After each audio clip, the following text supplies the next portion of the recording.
Kebak pancubo ojo sambat yen kahanan lagi rekoso.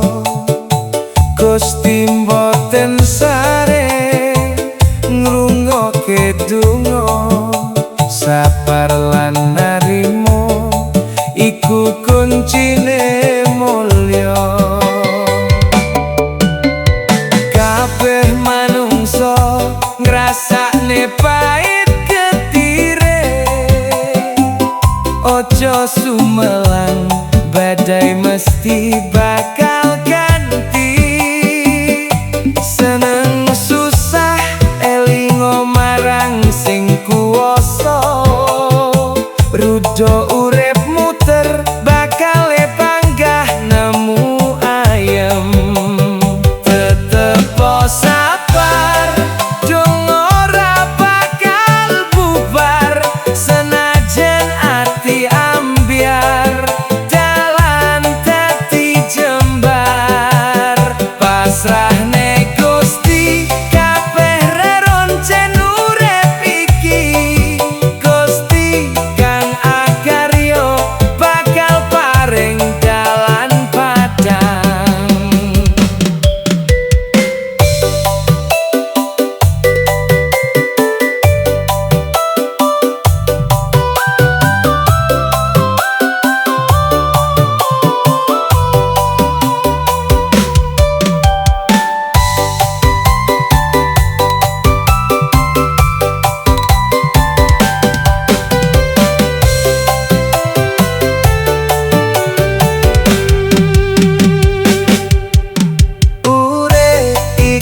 Pancen kebak pancubo, ojo sambat yen kahanan lagi rekoso.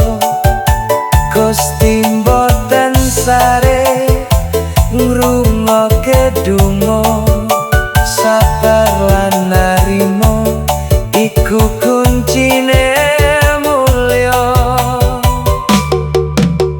Kabeh manungsa ngrasakne pait getire, ojo sumelang badai mesti bakal ganti.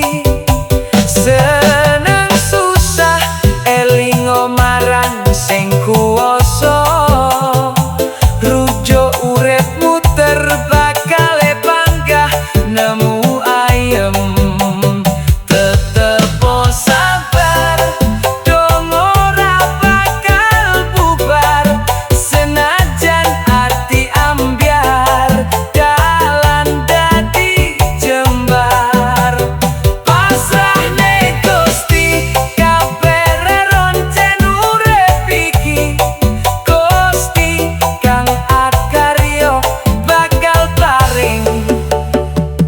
Dalan padhang.